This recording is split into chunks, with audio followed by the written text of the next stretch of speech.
ባሌ የማገጠብኝ የሰርጋችን ዕለት ማታ ነው። እኔና ባሌ የተጋባነው በ7 ወር ብቻ ትውውቅ ነው። በእነዛ 7 ወሮች ውስጥ ቁጭ ብለን ያወራንባቸው ሻይ ቡና ያልንባቸው ቀናትና ሰዓታት ቢደመሩ 1 ሳምንት እንኳን አይሞሉ። ነገር ግን የነበርንበት ሁኔታ እኔም ለትዳር የጓጓሁበትና ማግባት የምፈልግበት እሱም ለትዳር ዝግጁ የሆነና ለትዳር ዝግጁ የሆነችን ሴት የሚያገኝበትን ቀን እየናፈቀ ባለበት ሰዓት ተገናኘን። ፍቅር ይዞኝ አብጄ ከንፌ ያለሱ ብዬ ያገባሁት ሰው አይደለም። ነገር ግን ወድጄዋለሁ። ለትዳሬም የሚመጥን ምፈልገው አይነት ሰው ነው ብዬ መርጬዋለሁ። እሱም ወዶኝ መርጦኝ እንጋባ ተባብለን አስበን ተማምነን ነበር ወደ ትዳር የገባነው። ወደ ትዳር ለመግባት በምንነጋገርበት ሰዓት ኢኮኖሚውንም ቤተሰቡንም የሚመጥን ትልቅ ፕሮግራም ማዘጋጀት እንደሚፈልግ ነገረኝ። ቆንጆ ድግስን አዘጋጅተን የኔም የሱን ቤተሰቦች እንዲገኙበት ተስማማን።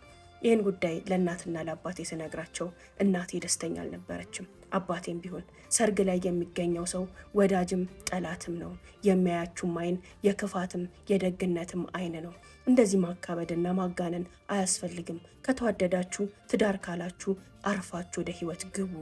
የራሳችሁ የቅርብ ቤተሰብ የሚገኝበት ቀለል ያለ ፕሮግራም በየቤታችሁ አዘጋጅታችሁ ወደ ትዳር ሂዱ። ነገር ግን እንደዚህ በተጋነነና እንደዚህ እዩልኝ ስሙልኝ ባለበት ሁኔታ የሚደገስ ሰርግ የሰው አፍና የሰው አይን ውስጥ ከመክተት ውጪ የሚያመጣው ጠብ የሚል ነገር አይኖርም። ባክሽ ልጄ እሺ የሚልሽ ከሆነ እንደዚህ የተጋነነና የተዝረከረከ ነገር አታድርጉ ብላ እናቴ መከረች። ይህን ነገር ስለውሱ ይሄ በእኔ ተጀመረ አይደለም፣ ሙሉ ቤተሰባችን ያገባው እዛ ሆቴል ነው፣ የተደገሰውን በዚህ መንገድ ነው፣ ለእኔ ሲሆን ለምን ይቀራል? እኔም እፈልገዋለሁ፣ አለሜ ነው፣ አንድ ነው፣ ምንም አይነት ወጪ ካንቺም ሆነ ከቤተሰብሽ አልፈልግም። ሁሉንም ፕሮግራም የሚያዘጋጁት እናትና አባቶቼ ናቸው። እኛ ብቻ የምንፈልጋቸውን ነገሮች የምንጠራቸውን ሰዎች ዝርዝር ጽፈን ማስረከብ ነው አለኝ። ደስ አለኝ። ወጣት አይደለሁኝ እንዴ? ሴት አይደለሁኝ እንዴ? ሰርግ ወዳለሁ፣ ድብልቅልቅ ያለን ነገር ወዳለሁ፣ መታየትን ወዳለሁ፣ ማማርን መድመቅን ከፍ ማለትን ወዳለሁ። የእናቴን ሐሳብ በከፊል ልቤ ነበር የተቀበልኩት። የእሱን ሐሳብ ግን በሙሉ ልቤ ተቀብዬ ከኔ ቤተሰብ ከ100 እስከ 150 ሰው ከሱ ቤተሰብ ደግሞ የማላቀውን አክል ቁጥር ሰዎችን ጠርተን ሰርጋችን ሆነ። ሰርጋችን እንደነገርኩሽ ትልቅ የሚባል ከተማችን ላይ ይሄ ነው ብዬ ስሙን ሳልጠቅስልሽ አሉ ከሚባሉ ሆቴሎች አንዱ ሆቴል ላይ ነበር። ቬሎዬንም መርጬ ለቀን ለማታ ብዬ ተከራየሁኝ። እናም አይደርስ የለ ያ የሰርግ ቀን ደረሰ። ከኔም በኩል 150 ለሚሆን ሰው ካርድ ተሰጠኝ። እነዚያ ቅርቤ ናቸው፣ ወዳጆቼ ናቸው፣ ዘመዶቼ ናቸው፣ ጓደኞቼ ናቸው ያልኳቸውን ሁሉ ጠራሁኝ። እናቴ እንዳለችው ሰርግ ክፉም ደጉም የሚገኝበት ነው። ደግም ክፉም አይን እኛን የሚያይበት ቀን ነውና የሰርጉ መድረክ ላይ ሆነን ሁሉም ሰው አፍጦ አየን። ሴቱም ወንዱም ትልቁም ትንሹም ድብልቅልቅ ያለበት ሰርግ ነበረ። እናትና አባቴ ገና ሰርጉ በር ላይ ሲደርሱ ሁኔታው አላማራቸው፣ በጣም አስጠላቸው፣ መቋቋም አልቻሉም። ምግብ ከተነሳና ምግብ ከተበላ በኋላ እዛ ቦታ ላይ መቆየት ስላልፈለጉ ተነስተው ወጡ። ያንንም የነገረችኝ እህቴ ናት። በእርግጥ በወቅቱ አስጠልቷቸው ደብሯቸው ሳይሆን ያለችኝ አባቴ ከባድ ጨጓራ ነበረበትና የአባቴ ጨጓራ ስለተነሳበት እራት በልተው ወጡ። ለሱም ቤተሰቦች ይቅርታ ጠይቀዋል አለችኝ። አስጠልቷቸውና ሁኔታው ደብሯቸው መውጣታቸውን ያወቅኩት አሁን ላይ ነው። የሰርጌ ዕለት ነው ብዬ ተገልጬ በማላቀው ልክ ተገለጥኩኝ። ተውቤን በማላቀው ልክ ተዋብኩኝ።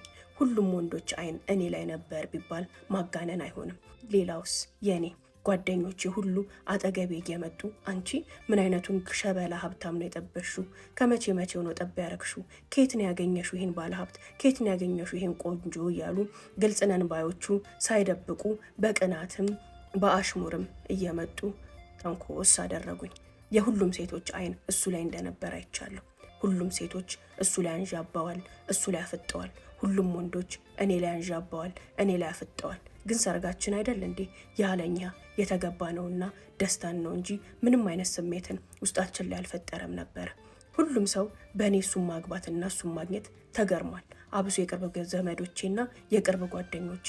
ምክንያቱም ሁሉም ነገር ድንገት ነው። ማንም ያላየው ማንም ያልሰማው። እንዳልኩሽ በ7 ወር ግንኙነት ነው የኔና እሱ ትውውቅ ወደ ትዳር አድጎ የትዳሩም ጅምር እንደዚህ ከተማውን ባናወጠ ሰርግ ሆኖ ተገኝተው የማያውቁበት ቦታ አንዳንድ ቤተሰቦቼና ጓደኞቼ እንገኛለን ብለው ያላሰቡበትም ሆቴል ላይ ተገኝተው በእኔ ሰርግ ምክንያት የበሉት የጠጡት። በዚህም አይን ውስጥ ገባው፣ አፍ ውስጥ ገባው። ተበላ ተጠጣ።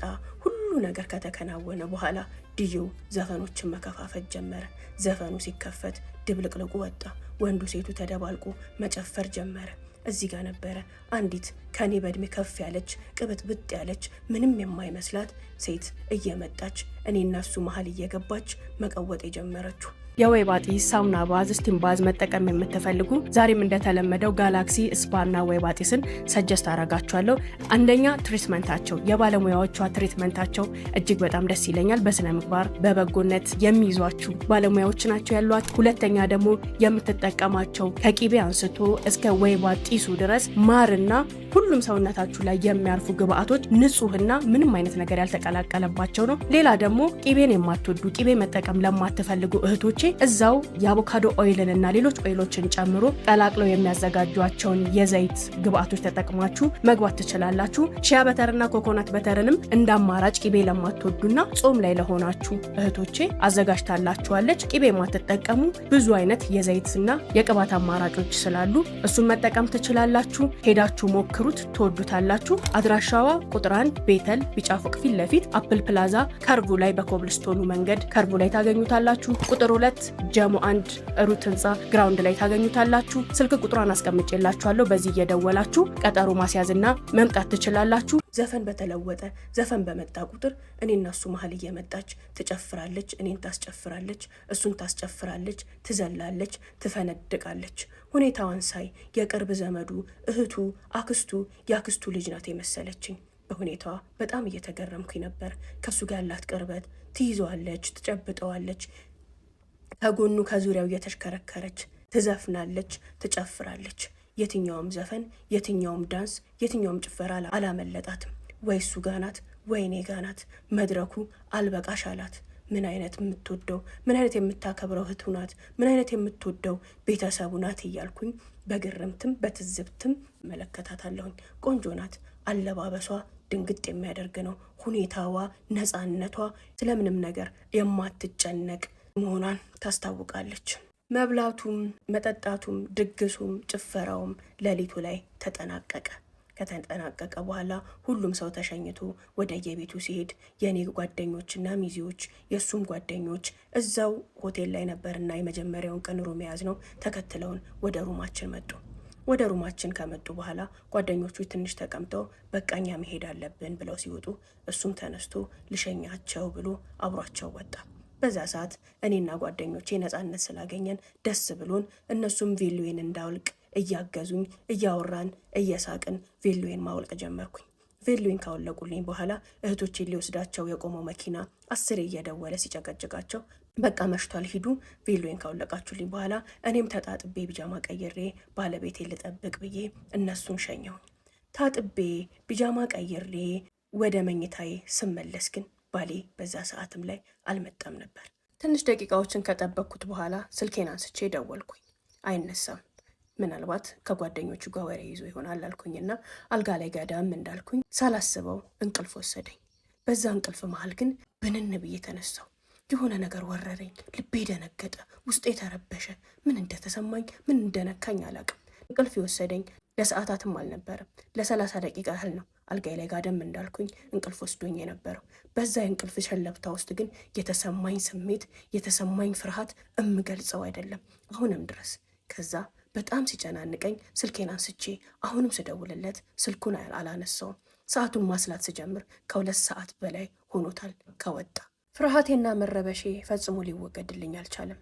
ቤተሰቦቼ ምን ሆነው ይሆን አልኩና ወደ እህቴ ደወልኩኝ። በሰላም ገባሽ ስላት አዎ በሰላም ገብቻለሁ። ምን ነው ስትለኝ ሌሊት ስለሆነ ሄድሽው በሰላም መግባትሽን ለማረጋገጥ ነው። ቤተሰብ ሁሉ በሰላም ገብቷል እየጠየቅኳት ሁሉም ሰው በሰላም መግባቱንና ምንም ችግር እንደሌለ ነገረችኝ። ፍርሃቴ፣ ጭንቀቴ፣ የልቤ መደንገጥ፣ የልብ ምቴን መቆጣጠር አልቻልኩም። እሺ ብዬ እሷን ስልክ ከዘጋው በኋላ ክላሴ ውስጥ እየተንቆራርጠጥኩኝ ለ3ኛ ጊዜ መልሼ ደወልኩለት። አሁንም አያነሳም። ከሁለት ወጥቼ መፈለግ እንዳለብኝ እየተሰማኝ ባለበት ደቂቃዎች ውስጥ ትንሽ ቆይቶ ደወለልኝ። ይቅርታ ስልኬ ሳይለንት ሆኖ ኪሴ ውስጥ ነበረ፣ ከጓደኞቼ ጋር ነበርኩኝ፣ ቆየሁብሽ እንዴ? አለቅ ብለውኝ ነው መጣሁ አለኝ። ከትንሽ ቆይታ በኋላ መጣ። እኔ በወቅቱ እንደነገርኩሽ በጣም ፈርቼ ስለነበረ በሩን ቆልፌዋለሁ። በሩ ሲንኳኳ ማንነቱን አረጋግጬ ከፈትኩለት። እሱ ነበር። ሳየው ሁሉ ነገሩ ምስቅልቅል ብሏል። ልብሱ ምስቅልቅል ብሏል። ስሜቱ ምስቅልቅል ብሏል። የፊቱ ከለር ሳይቀር ተቀይሯል። ትንሽ ግራ ተጋባው። ደንገጥ አልኩኝ። የሆነ ነገር እንደተፈጠረ በእርግጥም ጠርጥሬያለሁ። ምንም ቢፈጠር ግን በዛሬ ቀን በሰርጉ ዕለት ምሽት ባለቤቴ ቺት ያደርግብኛል፣ ይወሰልትብኛል፣ እኔን መኝታ ቤት አስተኝቶ ሌላ ሴት መኝታ ቤት ሄዶ ይተኛል ብዬ በህልሜም በውኔም አሁንም ወደፊትም ላስብ አልችልም ነበር። አንዳች ነገር እንደተፈጠረ ግን በግልጽ ያስታውቃል። ምንም ነገር አላለኝም። እንደገባ ይቅርታም አልጠየቀ፣ ምንም አላለ። ያ ሁሉ ቆይቶ ያ ሁሉ ተደውሎለት ከመጣ በኋላ ቀጥታ ወደ ሻወር ነበር ሄደው። ቁጭ ብዬ እስኪመጣ መጠበቅ ጀመርኩኝ። በእርግጥም አንድ ነገር ስለተፈጠረ ምን ተፈጥሮ ነው ብዬ ልጠይቀው ፈልጌያለሁኝ። ሻወር ወስዶ እስኪመጣ በትዕግስት ቁጭ ብዬ ከተጠባበቅኩኝ በኋላ መጣ። ሳየው ትንሽ ተረጋግቷል። ስሜቱን መለስ ብሏል። የፊቱን ቀይ ከለር ተቀይሯል። ምን ነው ሰላም ነው ወይስ ችግር አለ? ጥሩ አትመስልም፣ ሁሉ ነገር ዝብርቅርቅ ብሏል አልኩት። አይ በጣም ደህና ነኝ፣ በጣም ደክሞኛል። አንቺን አልደከመሽም እንዴ አለኝ። አዎ ደክሞኛል፣ ግን የዛን ያህል አይደለም። ስትወጣ እኮ እንደዚህ አልነበርክም፣ አሁን ግን በጣም ሌላ ሰው ሆነሃል አልኩት። አዎ እጅግ በጣም ደክሞኛል፣ ማረፍ እፈልጋለሁ ብሎኝ ምንም ሳይል ጀርባውን ሰጥቶኝ ጥቅልል ብሎ ተኛ። ግራ ተገባሁ። ምንድን ነው እየተፈጠረ ያለው አልኩኝና በእርግጥ እኔም ደክሞኝ ስለነበረ በዛ ሰዓት ባለመነካካቱም ደስ አለኝ። እንቅልፍ ግን ሊወስደኝ አልቻለም። የልብ ምቴ በጣም ይፈጥናል። ውስጤ የሆነ ነገር የሚነግረኝ አይነት ስሜት ነበር የሚሰማው። በእርግጥ ትርጉሙን ባላቀውም ልቤ በትክክል ሁሉንም ነገር እየነገረኝ ነበር። ያንን የተረዳሁት ዛሬ ነው። በስንት መከራ ሊነጋጋ አካባቢ ትንሽ እንቅልፍ ወሰደኝ። ትንሽ እንደተኛው ነው የንጋቱ ፀሐይ በመስኮት የገባው። ያኔም ተነሳሁኝና ቁርስ እዚህ እናስመጣ እርቦኛል አልኩት። አይ ወርደን ብንበላ አይሻልም? ወርደን እንብላ አለኝ። እሺ አልኩት። እኔ ከክላሳችን እንድንወጣ አልፈለግኩም ነበር። እዛው ቁጭ ብለን ቆንጆ የተባለ ስፔሻል ቁርስ ልክ እንደ አንድ ባልና ሚስት እንደ መጀመሪያ ቀን ቁርስ እንድንበላ ነበር ምኞቴ። አንድ ነገር ግን አሁን ሲገባኝ የተረዳሁት በዛ ወቅት ሙሉ ለሙሉ ከዓይኖቼ እየሸሸ ነበረ፣ ከዓይኔ እየሸሸ ነበረ። ለደቂቃ እንኳን እኔ እና እሱ አብረን ሆነን ቁጭ እንድንል አልፈለገም ነበረ። ዓይኑን ከኔ እያራቀ መንፈሱንም ከኔ እያራቀ አካሉንም ከኔ እያራቀ ነበረ። እኔ አልተረዳሁትም እንጂ። እሺ ብለን ታች ወረድን። ፕሮግራማችን የነበረው ለ5 ቀናት ከአዲስ አበባ ውጪ የጫጉላ ሽርሽር ለማድረግ ነበር። ያን ፕሮግራም እኔ እስከማውቀው እኔና እሱን ብቻ ያካተተ ነበር። ቁርስ ለመብላት በወረድንበት ሰዓት ላይ ግን ጓደኞቹ ጋር መደዋወልና የጫጉላ ሽርሽራችን ላይ እነሱም እንዲገኙ መገባበዝ ጀመረ። ግራ ተጋባሁኝ። ደውሎ ከጨረሰ በኋላ 1-2 ቦታ እንዴ ከኛ ጋር አብሮ የሚሄድ ሰው አለ እንዴ ወደ ክፍለ ሀገር አልኩት። አዎ ምን ነው ችግር አለ? ጓደኞቼን እየጋበዝኳቸው ነው አለኝ። አይ ስናወራ እኮ እኔ እናንተ ብቻ እንድንሄድ ነው እንጂ ሌሎች ሰዎችን እንጨምራለን አላልንም አልኩት። ምንም ችግር የለውም ያዳብሩናል፣ እንደውም አንቺም ከፈለግሽ ጓደኞችሽን መጋበዝ ትችላለሽ አለኝ። ያዳብሩናል እንደውም። ለትንሽ ደቂቃ ግራ ተጋባሁኝ። ሕፃን ልጅ ነው እንዲያገባሁት? በራሱ ቆሞ በራሱ መደበር በራሱ መደሰት በራሱ ማዘን የማይችል ሰው ጋር ነው እንዴ ልኖር የተስማማሁት የሚል ስሜት ተሰማኝ። ንድድ አልኩኝ። አይ እኔ እንኳን ማንንም መጋበዝ አልፈልግም፣ ማንንም አልጋብዝም፣ አንተ እንደፈለግ አልኩት። ምን ነው ይደብርሻል እንዴ? ደበረሽ እንዴ አለኝ። አይ ችግር የለውም አንተን ካስደሰተ የፈለግከውን ነገር ማድረግ ትችላለህ። እኔ እስከማውቀው ጫጉላ ሽርሽር ማለት 2 ባልና ሚስቶች፣ 2 የተጋቡ ሰዎች እርስ በርስ የሚዋሃዱበት፣ የሚተዋወቁበት፣ አንድ የሚሆኑበት፣ መንፈሳቸውም አካላቸውም ተዋህዶ በህይወታቸው ስፔሻል የተባለውን የመጀመሪያውን ቁርኝት 2ቱ ብቻ ሆነው የሚያሳልፉት የደስታ ካፒታል ነው። ያ ካፒታል በኑሯቸው ውስጥ በእድሜያቸው ውስጥ በሚያጋጥሟቸው ክፋትና ውድቀት ውስጥ ያንን እየመነዘሩ ያኔ እኮ እንዲያሳልፈን ነበር፣ ያኔ እኮ እንዲተባብለን ነበር፣ እዚህ ቦታ እኮ ነበር ጫጉላችን እያሉ ፈገግ ብለው የወቅቱን ሀዘን የሚረሱበት ትልቁ የመተዋወቂያ የመተቃቀፊያ የመዋደጃና አንድ የመሆኛ ብቻ የመሆኛ ውዱ ጊዜ ነው። በህይወት ድጋሚ ላይ ይገኝም ይችላል። ምክንያቱም የጫጉላ ቀን የመጀመሪያ ቀን ነው። 2 ከተለያየ ዓለም የመጡ ሰዎች ከተለያየ አመለካከት የተዋሃዱ ሰዎች ያንን የተለያየ አመለካከታቸውን ለማዋሃድ በደስታና በሐሴት በጉጉት ሆነው የሚውተራተሩበት ቀን ነው ጫጉላ ለኔ። እዛም ቀን ላይ ከኔና ከሱ ውጪ ከባልና ከሚስቱ ውጪ ሌላ ማንም መኖር አልነበረበትም፣ ማንም መኖር የለበትም ብዬ አምናለሁ። ያንንም ሳምን ነበር የኖርኩት። እኔ ጋር ግን ያልሆነ የእሱን ደስታ ለመጠበቅ ብዬ እንደዚህም ብዬ መቃወም ስላልፈለግኩ እሺ ያልኩት። ከትንሽ ቆይታ በኋላ ጓደኞቼ ሊደውሉ ጀመር።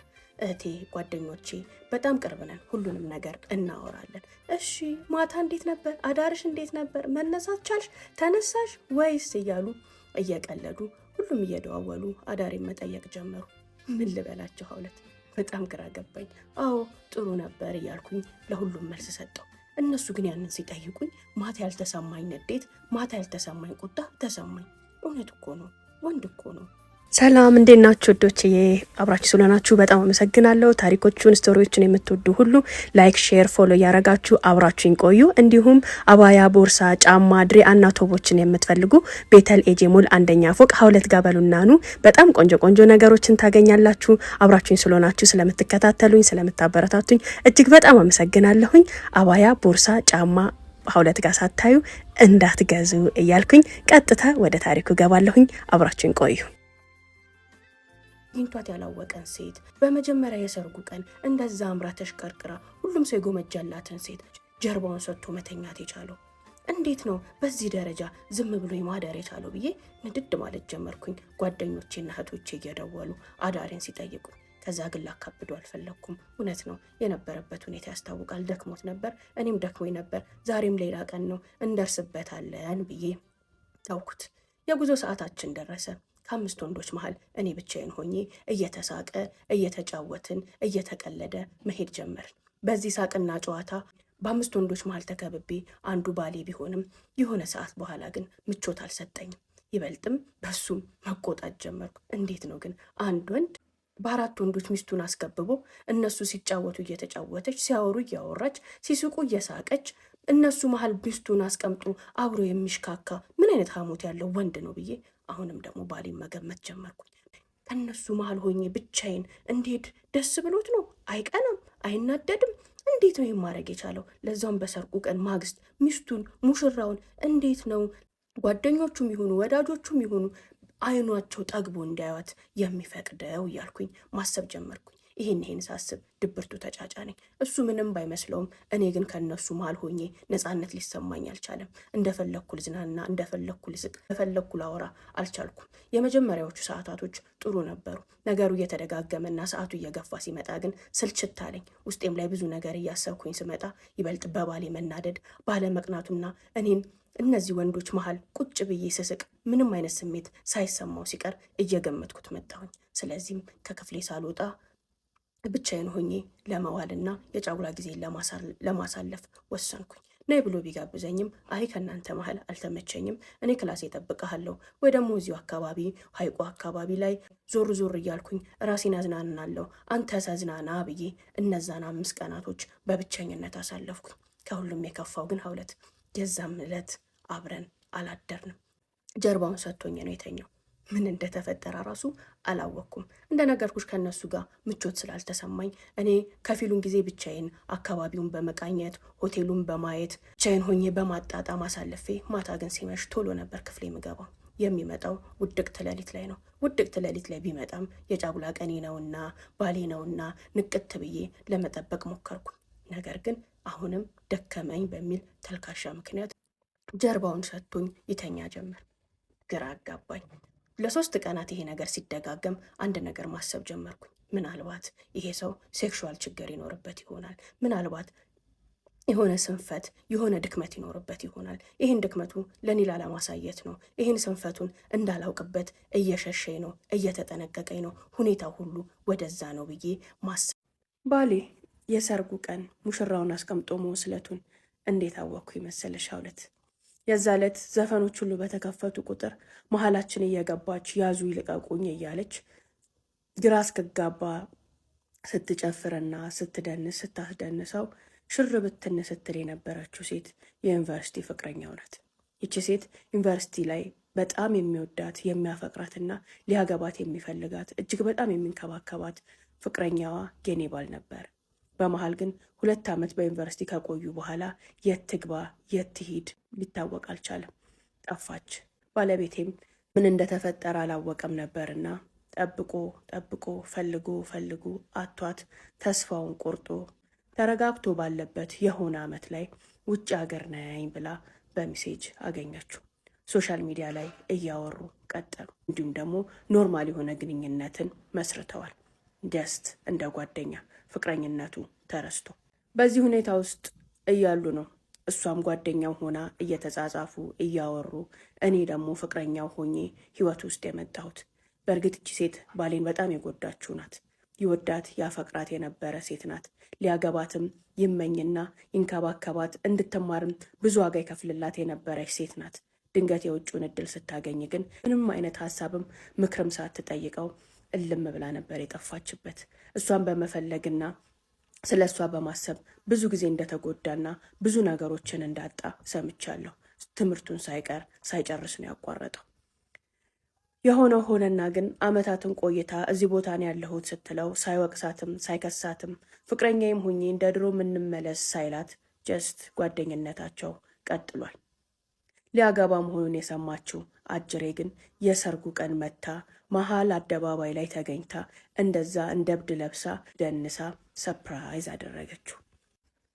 እንዴት ናችሁ? ደህና ናችሁ? የውዶች አብራችሁኝ ስለሆናችሁ እጅግ በጣም አመሰግናለሁ። ስለምትከታተሉኝ ላይክ፣ ሼር፣ ፎሎ፣ ሪፖስት ስለምታደርጉ እጅግ በጣም አመሰግናለሁ። ዛሬ ደግሞ አንድ ነገር ላሳያችሁ ይዤላችሁ መጥቻለሁ። የኔ ፀጉር ከዚህ በፊት ፕሮቲን የሚባል ነገር ተቀብቼ ዳሜጅ ሆኗል። ውበቱ ወዙ የሚባል ነገር ጠፍቷል። ቆዳይ በጣም ደርቆ እስከ ማሳከክ ደርሷል። እንዲሁም ደግሞ ፀጉሬን ቆርጦት ፓንክ አድርጎታል እና ከ15 ቀን በፊት ሄር ቪታሊቲ የሚባል ቅባት አንዲት እህቴ ደውላ እንዳስተዋውቅላት ጠይቃኝ ነበረ። የኔ ፀጉር እንደውም በዚህ አጋጣሚ በጣም ጥሩ ነው። በጣም ስለተጎዳ እኔ ጋር ልሞክረውና ጥሩ ውጤት ካገኘሁበት ጥሩ ከሆነ ምንም አይነት ሳይድ ኢፌክትም ከሌለው አስተዋውቅልሻለሁ ብያት ከዛሬ 15 ቀን በፊት ነበረ 4 ፍሬ ላከችልኝ። ሁለቱን ለጓደኞቼ እንድሞክሩትና የእነሱንም ፊድባክ እንዲሰጡኝ ሰጥቼ ሁለቱን ደግሞ እኔ እየተጠቀምኩት ነው። አንዱን ኦልሬዲ እየጨረስኩትኝ ነው፣ አልቋል። ይሄኛው ትንሽ ነው የቀረው። አንደኛው ሙሉ ነው፣ አሁን ልጀምረው ነው። ይሄኛው ቅባቱ በጣም ወድጄዋለሁ። ለህፃናትም ለአዋቂም ይሆናል፣ ለተጎዳ ፀጉር ይሆናል። እናንተም ሞክሩት። ስልክ ቁጥራቸውን እዚህ ጋር አስቀምጭላችኋለሁ። ደውላችሁ ብታዟቸው ያላችሁበት ድረስ ያመጡላችኋል። ጀስት ይችኛዋን አንዷን ሞክራችሁ ከተስማማችሁ በተከታታይነት ትወስዱታላችሁ። በተፈጥሮ ሮዝመሪ ብቻ የተሰራ ነው። ከባድ ሽታ የለውም። አብሶ ማታ ማታ መጀመሪያ ፀጉራችሁ የነበረውን ሙሉ ለሙሉ ቅባት አስወግዳችሁ ንጹህ ፀጉራችሁ ላይ አፕላይ አድርጉት። ሌላ ነገር አትቀላቅሉበት። ፊት ለፊታችሁ የተሰባበረባችሁ ማታ ማታ እየተቀባችሁ ማሳጅ እያረጋችሁ ደሩ። እኔ እንደዛ ነው ያደረኩት። ሁሌ ማታ ማታ ከመተኛቴ በፊት ፀጉሬን ቀጭን ቅባት ነው በጣም ደስ ይላልና ተቀብቼ በደንብ ማሳጅ አደርገዋለሁኝ። ከዛ ሽታ የለው፣ ሽታው አይረብሽ ምን አይል። ሽታ ስለሌለው ደግሞ ተቀብታችሁት ብተኙ ምንም ችግር የለውም ማለት ነው። እንደዛ እያረጋችሁ ሞክሩት፣ ውጤት ታገኙበታላችሁ። ያላችሁበት ድረስ ያደርሱላችኋል። ስልክ ቁጥራቸውን አስቀምጬላችኋለሁ። ሄር ቪታሊቲ ብላችሁ ተጠቀሙ። ጥሩ ነገር ካገኛችሁበት እኔንም አመስግኑኝ። ሁለት የጫጉላችን ጊዜ እንደ ነገሩ አለፈ። እኔ ተደብሬ አንዱን ሳወጣ አንዱን ሳወርድ ከዚህ ስንፈቱ ከዚህ በሽታው እንዲገላገል የት ሐኪም ቤት ነው መሄድ ያለበት፣ የትኛውን የስነ ልቦና ባለሙያ ነው ማየት ያለበት እያልኩኝ እኔ ጋር ለመቅረቡን በሌላ ነገር ልጠረጠር ይቅርና ከህመምና ከጉዳት ጋር እያይዤው ለሱ ማዘንና ስለሱ መጨነቅ ጀምሬ ነበረ። ልክ ወደ አዲስ አበባ የጫጉላ ጊዜያችንን ጨርሰን እንደመጣን ሁሉም ቤተሰብ እኛን ለማየት ቤታችንን ለመጎብኘት ይንጋጋ ጀመር። የእሱ ቤተሰብ የቅርብ የሩቅ ወዳጅ ዘመድ፣ ጎረቤት፣ ጓደኛ አንዱም ሰው አልቀረም። ቤታችንን መጥቶ ሲያይ ሙሽርነታችንን ሲጋራ ሲጠይቀን ስጦታ ሲያመጣልን። በዚህ መሀል ግን ለምን እንደሆነ ባላቅም ያቺ መሀል መድረክ ላይ ገብታ ትውረገረግ የነበረች ሴት እጠብቃት ጀመር። እኔ በወቅቱ የቅርብ ቤተሰቡ ናት ብዬ አስቤ ስለነበረ እንደዛ ስትሆን መምጣቷን ናፈኩኝ። እህቶቹ በመጡ ቁጥር ከእህቶቹ መሀል እሷን እቆጥራለሁ። አክስቶቹ ነን እያሉ መጥተው በተዋወቁኝ ቁጥር ከአክስቶቹ መሀል እሷን እፈልጋለሁ። ነገር ግን ለ15 ቀናት ያ ሁሉ ሰው ቤቴ ሲንጋጋ እቺ ሴት አልመጣችም ነበር። ያ ነገርም ጥያቄ ፈጠረብኝ። ያቺ ሴት እንዴት አትመጣ አታየንም? ምኑ ናት? ማን ናት? ዘመዱ ከሆነች የቀረው ዘመድ የለም፣ የቀረው ጎረቤትም የለም፣ የቀረ ጓደኛም የለም። ቤታችንን መጥቶ ሁሉም አይቷል። ያቺ መሀል ላይ እንደ እብድ ስትሆን የነበረች ሴት ታዲያ ማናት? ለምን አልመጣችም? እያለ የሰርጋችን ቪዲዮ መጣ። ከእህቶቹ ጋርም ተሰብስበን ማየት ጀመር። የዛ ዕለት ያው የጭፈራው ሰዓት ደረሰና እቺ ሴት መሀል ላይ ሆና እንደብድ ሲያረጋት እህቶቹም አይተው መገረም ጀመሩ። እቺ ደግሞ ማናት እንዲህ የሚያረጋት? እቺ ደግሞ ከየት የመጣች ናት? እያሉ እርስ በርስ እየተያዩ እየተሳሳቁ በሁኔታዋ እየተገረሙ ጥያቄ ሲሆንባቸው የእኔ ጥያቄ ደግሞ አየለ። እነሱም አያውቋትም እንዴ? አታውቋትም እንዴ? ዘመዳችሁ መስላኝ ነበር እኮ ስላቸው፣ ኧረ አናውቃትም፣ ይህኔ ድንኳን ሰባሪ ናት፣ ከየት የመጣች ናት እያሉ በሁኔታዋ በጣም ተገርመው ሲስቁ፣ የእኔ ልብ ግን በፍርሃት መራድና ጭንቅላቴም በንዴት መጨስ ጀመረ። የማያውቃትን ሴት ነው እንዲህ ሲያስጨፍር፣ እንደዚህ ሲስቅ፣ እንደዚህ ሲጫወት ሲያወራ የነበረው ብዬ ጥያቄ እጥፍ ድርብ ሆኖ ልቤን ያሳመመኝ ጀመረ። የሰርጋችንን ቪዲዮ ደጋግሜ እያየው በመጣው ቁጥር ጥቂት የነበረው ብልጭታ ወደ ትልቅ እሳት አድጎ ወደ ጥርጣሬ ተቀየረ።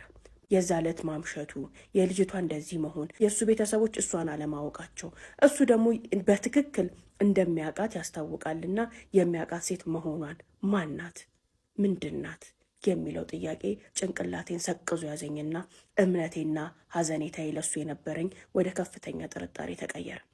አውለት ይህንንም ስልሽ አገራችንም መተን ከጫጉላችንም ተመልሰን እቤት ከገባን በኋላ ባለቤቴ አልነካኝም። እኔ ግን እሱ እያደረገው የነበረውን ነገር ከህመም ቆጥሬው ሕክምና የሚያገኝበትን መንገድ ዶክተሮችን እያናገርኩኝ፣ የስነ ልቦና ባለሙያዎችን እያናገርኩኝ፣ ኢንተርኔቶች ላይ እየገባሁኝ ሰርች እያደረግኩኝ ስለ ችግሩ እያጠናሁ ነበረ። ምክንያቱም እኔ የመሰለኝ ህመም ነው የእሱ ከኔ በዚህ ደረጃ መሸሽ። ስለ ልጅቷ እሱን መጠየቅ እንዳለብኝ ተሰማኝ። አንድ ቀን ቪዲዮን ከፍተን አብረን እንድናይ ጋበዝኩት። ተረጋግቶ ቪዲዮንም አይቶት አያውቅም ነበር። እሺ ያለኝ በማታ ቁጭ ብለን እያየን የዳንሱ ቦታ ደረሰና እኔ የምልህ እቺ ሴት ማናት? ምናችሁ ናት ብዬ ምንም እንዳላወቀ ጠየቅኩት። አፉ ተያያዘ፣ ንግግር ሁሉ ተቆራረጠ።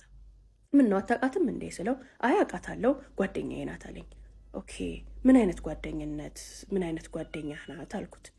ጀስት ጓደኛዬ ናት፣ ከዩኒቨርሲቲ ጀምሮ የነበረች ጓደኛዬ ናት። ውጪ ነበረች፣ ለሰርጌ ቀን ነው ድንገት መታ ሰርፕራይዝ ያረገችኝ አለኝ። አንድ ነጥብ ያስኩኝ። ታዲያ ጓደኛ ከሆነች ዩኒቨርሲቲ ላይ ብቻ ከምታውቃት ሴት ነው በዚህ ደረጃ ተቀራርበ ስታወራ፣ በዚህ ደረጃ ተቀራርበ ስትደንስና በነገሮቿና በሁኔታዎቿ ስትስቅና ስትደሰት የነበርከው አልኩት። ንግግሩን ቀጥታ ተንኮል አድርጎ ምን ለማለት ፈልገች ነው ብሎ ወደ ቁጣ ቀየረው። አይ ከባዳና ጀስት ጓደኛ ከሆነች ሴት ጋር ረዥም ዓመት እንዳልተገናኘ ሰው በዚህ ደረጃ መቀራረቡ ትንሽ ባዕድ ነገር ነው ብዬ እኔም ኮስተር አልኩኝ። አይ በወቅቱ የነበረን ግንኙነት የጓደኝነትና በጣም ጥልቅ የነበረ ስለነበር ድንገት ስንገናኝ ኖርማል ነው ለኛ፣ ያ ነገር ቅር ሊያሰኝሽ አይገባም፣ ያለፈ ነገር ነው፣ እንደዛ አላሰብኩትም፣ የሰርጌ ቀን ነበር አለኝ። እሺ ብዬ ዝም አልኩኝ። ነገር ግን መልሱም ሁኔታውም አባባሉም ፈጽሞ አልተዋጠልኝም። ጥርጣሬ ወደ ለየለት ጥርጣሬ ገባና ነገሮችን ሰርች ማድረግ እንዳለብኝ፣ ነገሮችን መቆፈር እንዳለብኝ ተሰማኝ።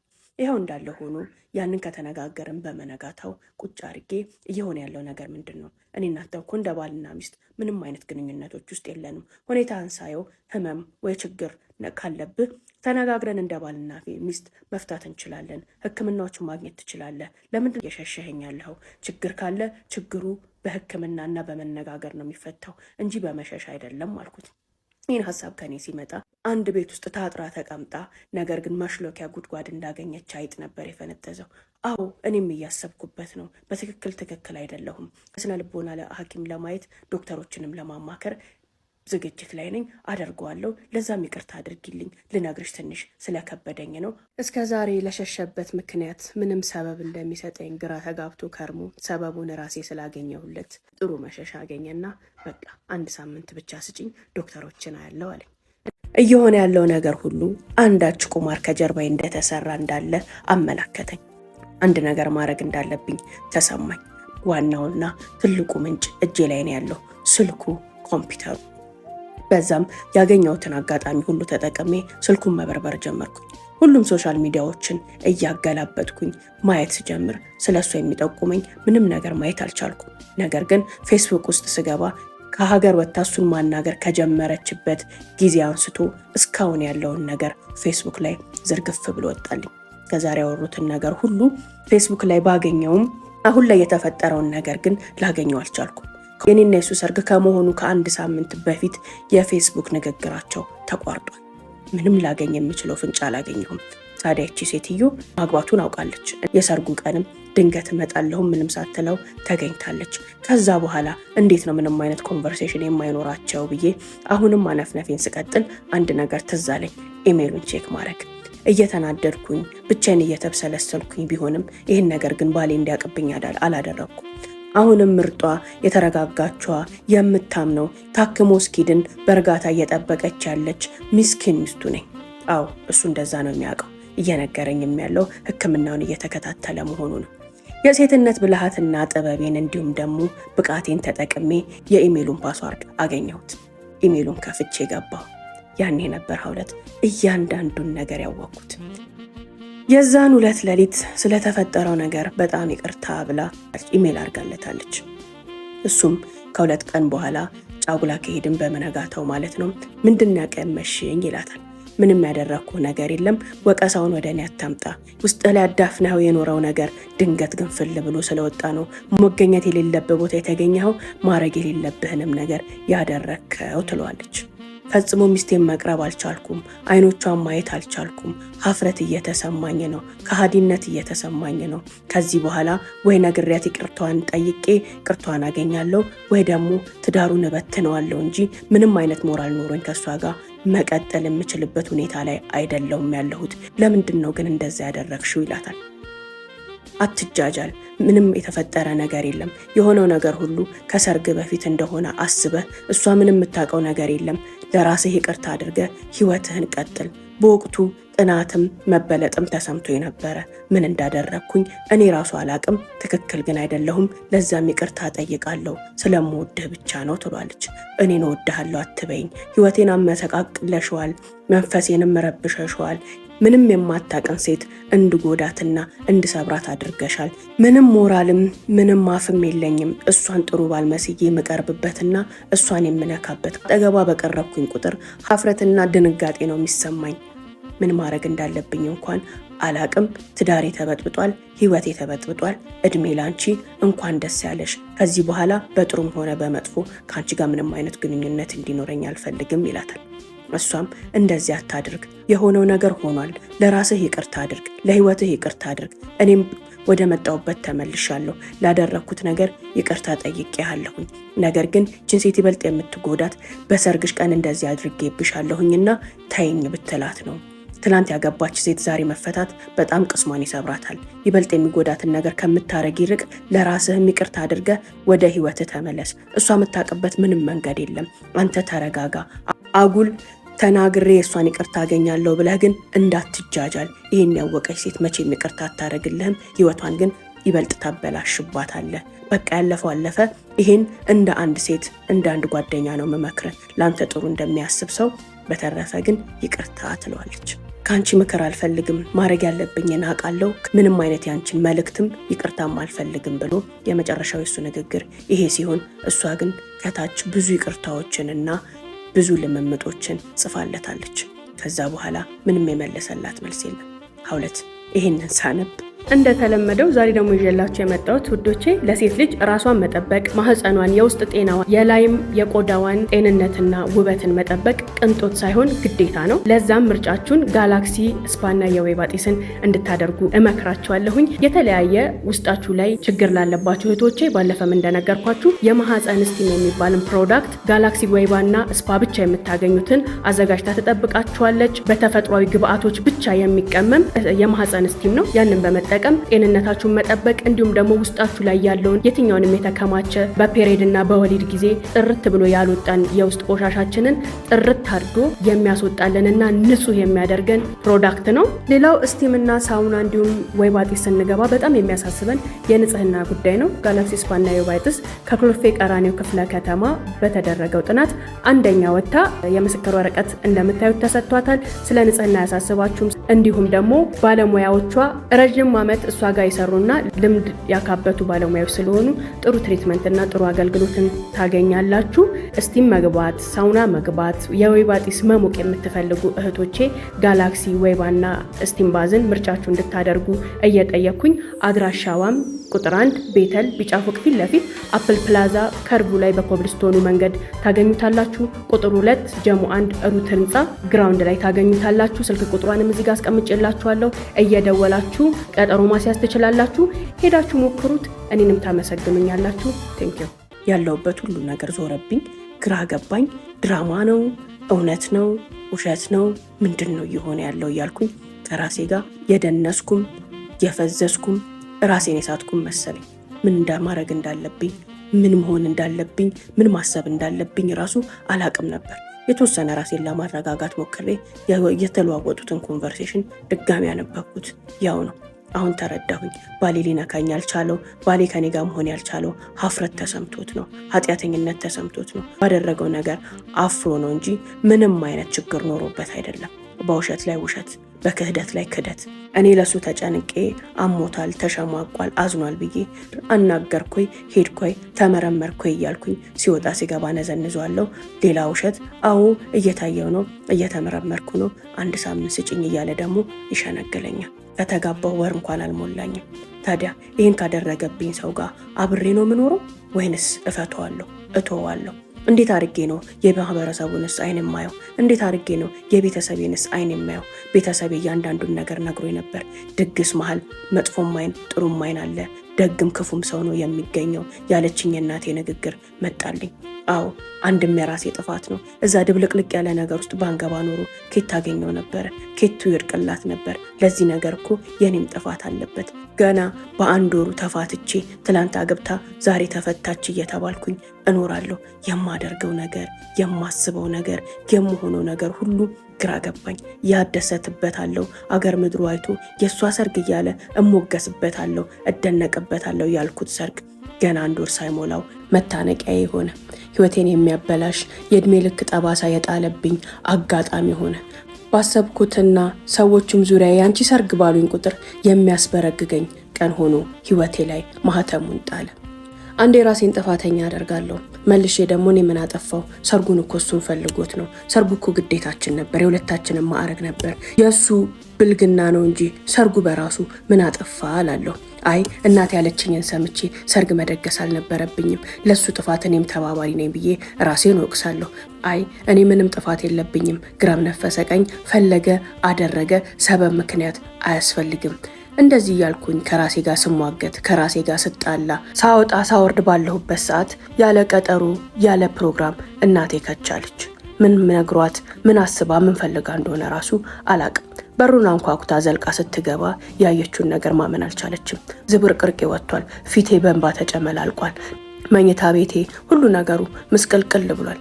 ያለሁበት ሁኔታ ከባድ መሆኑ ያስታውቃል። እናቴ ስታኝ ደነገጠች። ትላንት ያገባች ሙሽራ ልጇ ዛሬ በዚህ ሀዘንና በዚህ መከራ ውስጥ ወድቃ እያለቀሰች ስታገኛት ምትይዘው ምትጨብጠው ጠፋት። ምን ሆነሽ ነው እያለች አስጨነቀችኝ። እኔም እናቴን ሳይ እንባዬ እንደ አዲስ ገንፍሎ እቅፏ ስር ገብቼ ስቅስቅ እያለኩኝ ማልቀስ ጀመርኩኝ። ልንገራት አልንገራት፣ ትክክል ነው ትክክል አይደለም ብዬ እንኳን ሳላስብ የተፈጠረውን ነገር እያንዳንዱን ለእናቴ መዘግዘግ ጀመርኩኝ። እናቴ ያለምንም ቁጣ ያለምንም ስሜታዊነት ጸጥ ብላ ቁጭ ብላ ሁሉንም ነገር እንድነግራት አበረታታችኝ። እኔም ለእናቴ ላውራው ለሌላ ሰው ላውራው ማነው አጠገብ ያለውን ነገር መገመት እንኳን አልቻልኩም። በእርግጥ ተረጋግቼ አስቤ ቢሆን ኖሮ ይሄን ነገር በፍጹም ለእናቴ አልናገርም ነበር። ነገር ግን ሳላስብ ነበረ ዝርግፍ አድርጌ ለእናቴ ነገርኳት። ለእናቴ ካወራሁላት በኋላ ትንሽ ተረጋጋው። በጣም ማልቀሼ ስለነበረ ውስጤ ትንፈስ አለልኝ። ከዛ ደነገጥኩ። ለእናቴ ነው እንዲህን ሁሉ ነገር ያወራሁት? እናቴን ጭራሽ ስቃይ ውስጥ ጨመርኳት? እናቴንም ሀዘን ውስጥ ከተትኳት? እናቴንም ከኔ መከራ ጋር ደበለኳት ብዬ መልሼ ሌላ ጸጸት።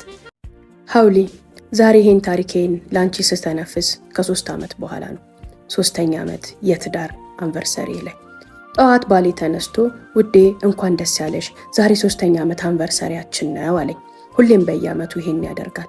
እኔ ይሄን ቀን ሆን ብዬ ለመርሳት ስታገል እሱ ደግሞ ሆን ብሎ የሚያስታውሰው ነው የሚመስለው። ረስቶት አያውቅም።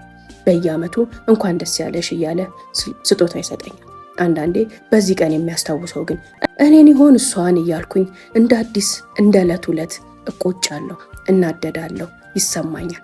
የሚገርምሽ ነገር ይህን ብሎኝ ጠዋት ከወጣ በኋላ ከባድ ሐዘንና ብቸኝነት ተሰምቶኝ እንጦጦ ጫካው ስር ብቻዬን ቁጭ ብዬ ነው ላንቺ ቮይስ ያረኩልሽ። ባሌ በሰርጉ ቀን ቺት ማድረጉን እንደማቅ እስካሁን አያውቅም። እሱም አልነገረኝም፣ ይቅርታም አልጠየቀኝም። ምንም ነገር እንዳልተፈጠረ አስመስሎ መኖርን ከጀመረ ይኸው 3ኛ ዓመቱ። እኔም ምን ያህል ቻይና ምን ያህል አስመሳይ ሴት መሆኔን ያወቅኩት በዚህ ትዳር ነው። ያን ሁሉ ነገር ውስጥ የተሸከሜ ጥሩ ሴት ሆኜ ጥሩ ሚስት ሆኜ መስዬ ከሱ ጋር እየሳኩ እየተጫወትኩ 3 ዓመት አንድ ልጅ ወልጄ አብሬው እየኖርኩኝ ነው። የዛ ዕለት ምን ተፈጠረ መሰለሽ? እናቴ ከምጠብቀውም ከጠበቅኩትም በላይ አረጋጋችኝ። የተለዋወጡትን ሜሴጅ መልሼ እንዳነብላት ጠየቀችኝ። 2-3 ደጋግሜ አነበብኩላት። ለ4ኛ ጊዜ ስትጠይቀኝ ግን እናቴ አልችልም፣ ከዚህ በላይ አላነብልሽም፣ ምን ይጠቅምሻል? መልእክቱን እኮ ተረተሽዋል፣ ለምን ፈልገሹ ነው 10 የምታስደጋግሚኝ አልኳት። ሃይ እንዴት ናችሁ? ጸጉራችሁ እንደዚህ ብዝት እና ፍፍት እንዲል ትፈልጋላችሁ? እንግዲያውስ ምስጢሩን ላካፍላችሁ፣ ተከተሉ።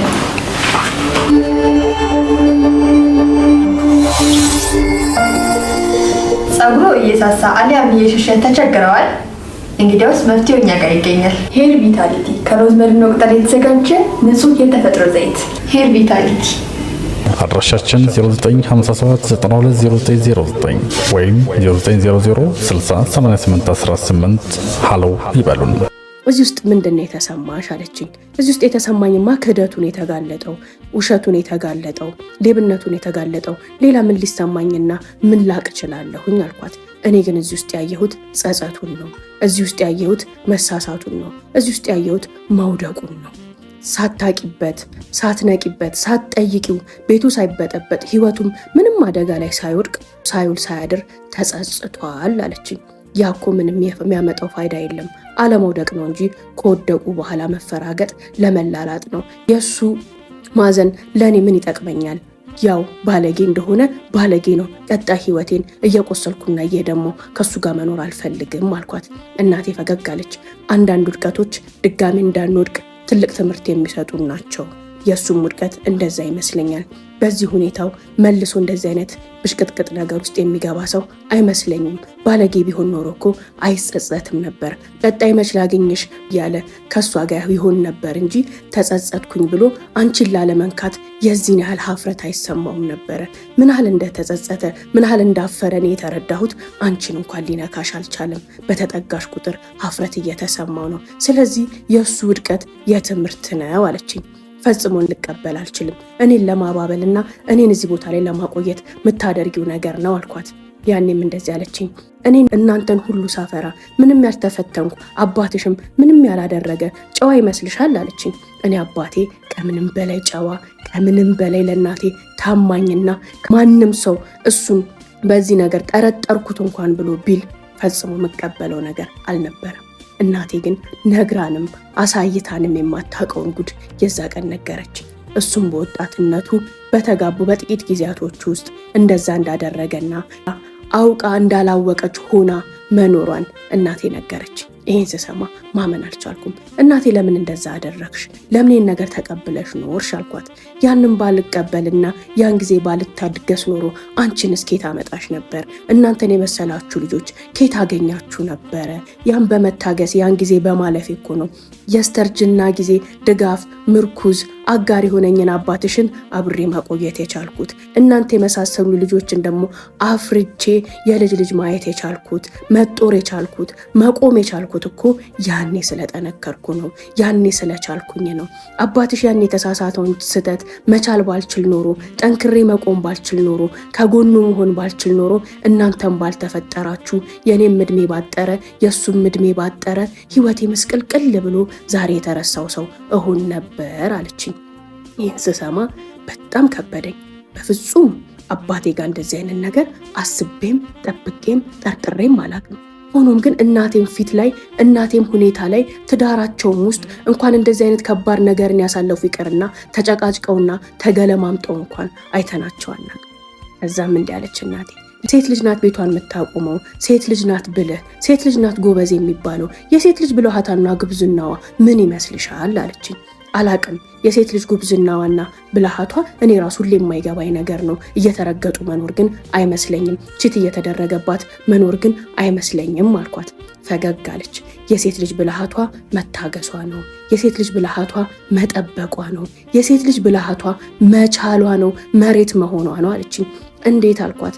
መሬት ዘር ይዘራበታል፣ ይረገጣል፣ ይታረሳል፣ ይቆፈራል፣ ብዙ ህመሞችን ያስተናግዳል። እነዛ ህመሞች ሁሉ ካለፉ በኋላ ግን ቡቃያውን ካበቀለ፣ ዘሩን ካፈራ፣ ምርቱን ከሰጠ በኋላ አምራቹ በስስትና በጉጉት መሬቱን ይጠብቀዋል።